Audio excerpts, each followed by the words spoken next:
So I've never received sunflowers. And when I was a kid, I just looking at sunflowers, I was always amazed by how they look. And So I've never received the sunflowers. weligay ma helin sunflowers. Sunflower waxaa loo yaqaanaa ubaxan. When I was a kid, just looking at the sunflowers. Markii aan ahaa ilmo yar, just looking at sunflowers. kaliya markii aan fiiriyo sunflowerka, I was always amazed by how they look. mar walba waa la yaabanaa jiray qaabkay u yaalaan. Amazed waa sida astonish oo kale. waxaa waa inaa wax quruxdooda aa la yaabtid oo kale. I would want to like touch one because I've never like seen how it looks like in real life. I've only seen it through pictures.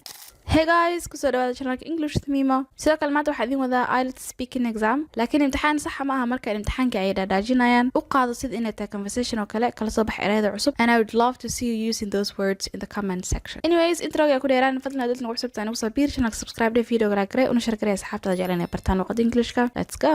Let's talk about your daily routine. Can you tell me about your daily routine? Let's talk about your daily routine. aan ka hadalno routinkaaga maalinlaha ah. Daily waa sida everyday oo kale. sidoo kale hadaad dhihi rabtid isbuucle waxa isbuuci mar dhaca waxaa leedahay weekly. wixii bil kasta hal mar dhac sidoo kale waxaa loo yaqaanaa hadaad dhihi lahayd every month waxaa dhigi kartaa monthly and so on. Can you tell me about your daily routine?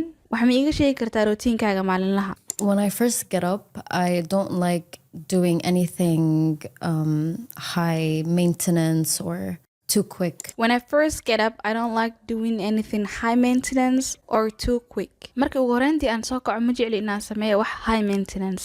high maintenance waxaa la wax energy u baahan. sidoo kale waxaa high maintenance la dhihi karaa oo kaleeteed shaqada. waxaa jirta high maintenance job, waa shaqo u baahan inaad wax badan samaysid. sidoo kale waxaa jira high maintenance car. si gaariga uu noqdo gaari fiican wuxuu u baahan yahay lacag badan lagu qarash gareeyo, in wuxuu u baahan yahay energy badan la geliyo. gawaarida noocaas oo kale sidoo kale waxaa loo yaqaanaa high maintenance car. I like to take my time. Once I wake up, I like to just be on my phone. I like to take my time. waxaan jeclahay inaan waqtigayga qaato. Once I wake up, I like just to be on my phone. markii aan soo kaco waxaan jeclahay inaan isticmaalo telefoonkayga. be on my phone yani aan isticmaalo telefoonkayga loola jeedaa. sidoo kale waxaa jirta jumlad aad ugu dhow oo laakiin samicin ahaan wax yar ka duwan. tusaalahaan haddii lagu dhaho kale she is on the phone, yani qadkii ku jirtaa waay, linekii ku jirtaa. laakiin haddii lagu dhaho she is on her phone, waxaa waay telefoonkeeda isticmaaleysaa. ama waxaa dhihi kartaa I'm on the phone, yani telefoonka ku hadlaya. I'm on the phone, telefoonka ku hadlaya. I'm on my phone, telefoonkayga isticmaalaya. badanaa markii lahaansho la isticmaalo meeshaas waxay ka turjumaysaa in telefoonka la isticmaalayo ee aan lagu hadloonin. And then gradually get on from there. Get up and do my skincare.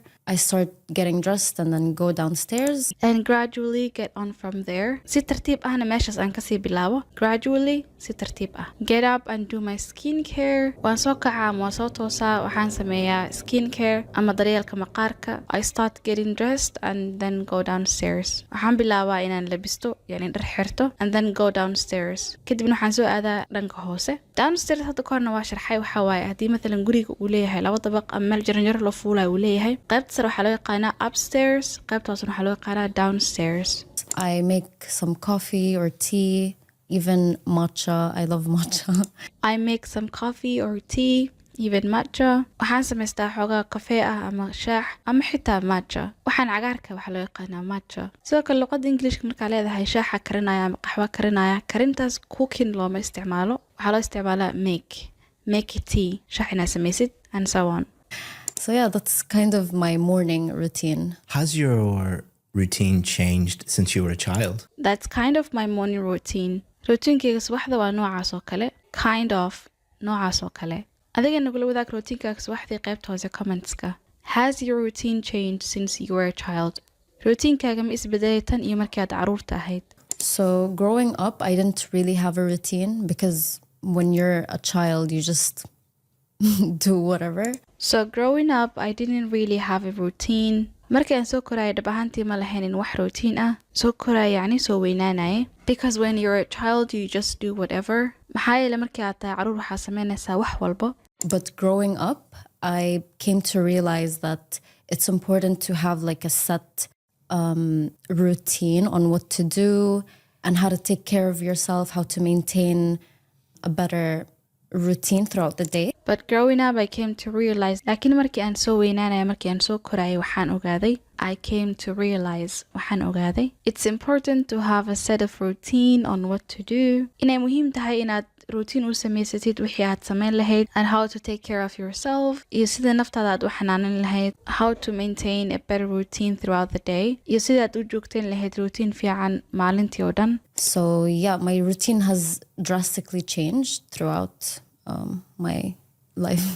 Is there anything you would like to add to your daily routine? So yeah, my routine has drastically changed throughout my life. Noloshayda oo dhan routinkayga aad ayuu isku bedelay. Drastically waa sida extremely oo kale. Is there anything you would like to add to your daily routine? Ma jiraan waxaad jeclaan lahayd inaad kusoo dartid routinkaaga maalinlaha?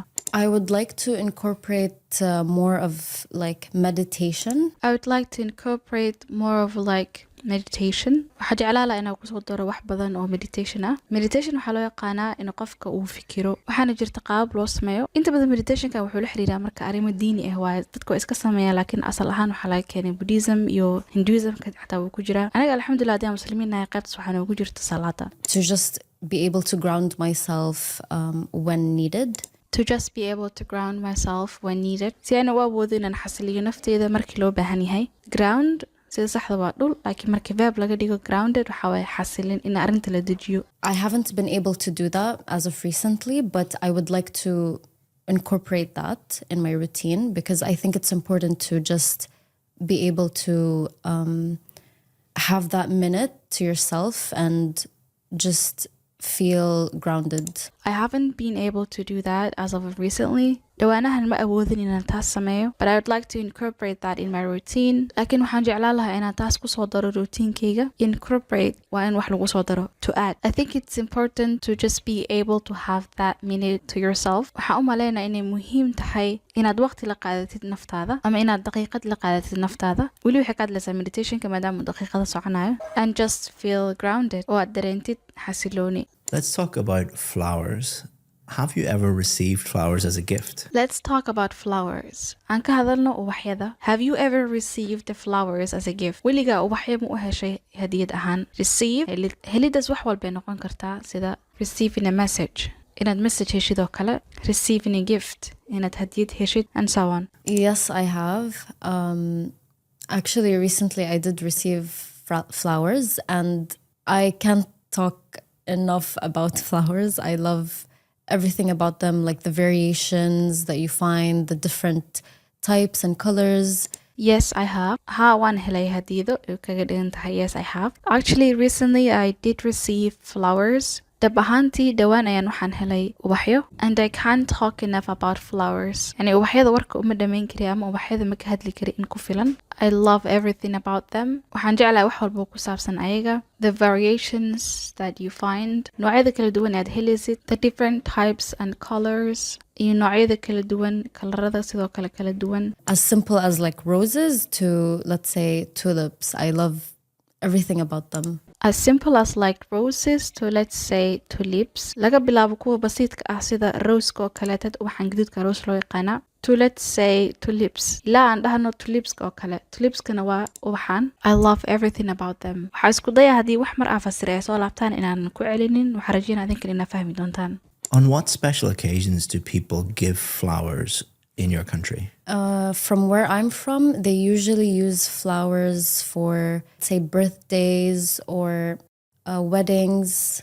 And flowers are just common to receive, especially here with my friends. On what special occasions do people give flowers in your country? Dhacdooyin qaas noocee ah ay dadka ku bixiyaan ubaxyada markii wadankaaga la joogo. Yani wuxuu weydiinayaa dhacdooyinka khaaska ay dadka isku siiyaan ubaxyada. From where I'm from, they usually use flowers for, let's say, birthdays or weddings. Halka aan kasoo jeedo inta badan ubaxyada waxaa loo isticmaalaa aan dhahno sida dhalashooyinka, aroosyada oo kale. And flowers are just common to receive, especially here with my friends. Khaasatan halkan aan joogo asxaabteyda. In waxay aad heshid waa wax iska common ah, waa wax iska caadi ah. We usually like gift each other flowers for each other's birthdays or even just like a normal, like a thank you, like just to show appreciation to a person. What kind of flowers would you like to receive as a present? We usually gift each other flowers for each other's birthdays. waxaa inta badan isku hadiideynaa waxyo midba midka kale dhalashadiisu waxyo siiya.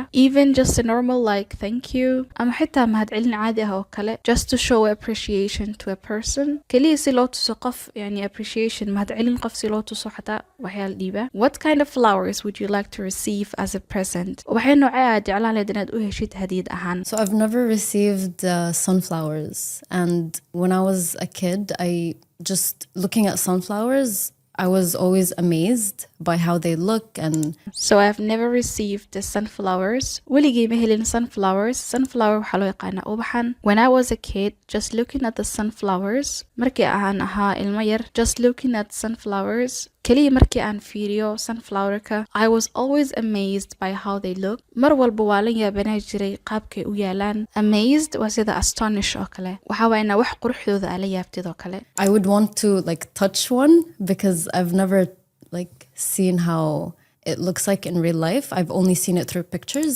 I would want to touch one. waan rabi lahaa inaan mid taabto because I've never seen how it looks like in real life. maxaa yeelay weligay caadi uma arkinay leedahay. In real life yani wax inaad xawaayada ka daawanin shaashadoo kaleetad oo caadi u aragtid. aan ku weydiiye adiga, have you ever seen a sunflower in real life? weligaa sunflower caadi mu aragtay? I've only seen it through pictures. kaliya waxaan ka arki jiray sawiro. So I would like to receive sunflowers. Now let's talk about food. Do you enjoy cooking? So I'd like to receive a sunflowers. sidaa daradeed waan jeclaan lahaa inaan helo sunflower. Let's talk about food. aan ka hadalno cuntada. Do you enjoy cooking? ma ka heshaa cunto karinta? I don't personally cook for myself just because I wasn't really into cooking. I do, however, like baking. I don't personally cook for myself. shaqsiyan ani nafteeda wax uma kariyo just because I wasn't really into cooking. kaliya maadaama aanan ka helin cunto karinta. Into hadda ka horna waa soo sharaxnay waa like ama ka helid ay u taagan tahay. I do, however, like baking. si kastaba ahaatee waxaan jeclahay wax inaad dubo. baking dubid. cooking iyo baking way kala duwan yihiin. cooking waa karinta caadiga ah. baking waxaa waa wax markii la dubayo sida rootiga oo kale. I like to bake desserts. I like to make, let's say, cake, chocolate cake or cookies. I like to bake desserts. waxaan jeclahay inaan dubo macmacaanada. I like to make like, let's say, a chocolate cake. waxaan jeclahay inaan sameeyo doolshada chocolate cake, doolshada oo shukulaatada, or cookies. macmacaanka noocana waxaa loo yaqaanaa cookies. haddii uu jiro magac af Soomaali oo taqaan nagula wadaag qaybta commentiga. ana magac baa waay wax u dhow waxaa waaye cunta. Whenever I feel bored at home and there's literally nothing to do, I find myself grabbing the ingredients in the cupboards or Whenever I feel bored at home, mar walba waa caajis guriga ku dareemo, and there is literally nothing to do, oo aysan jirin wax la sameeyo, I find myself grabbing the ingredients in the cupboard or just baking. waxaan arkaa anigoo soo qabanaya ingredients waxaa la waxyaabaha wax laga sameeyo. cuntada wax laga sameeyo waxaa loo yaqaanaa ingredients. anigoo soo qaadaya leedahay ingredientskaas, kana soo qaadaya cupboard. cupboard waa armaajo. sidoo kaleet waxaa dhihi kartaa kitchen cupboard. qaanadaha jikada ee leedahay waxaa loo yaqaanaa kitchen cupboard. just baking. It's really fun, and just the hard work that I put into it versus the aftermath, I feel like it's worth it. anyways videogan maanta meesha ayuu ku egyahay. halmaamina videoga la garay si channel subscribe dhahdid una share garaysid asxaabtada jecel inay bartaan luqadda Englishka. And as always, that's it for today. See you in my next video. Bye.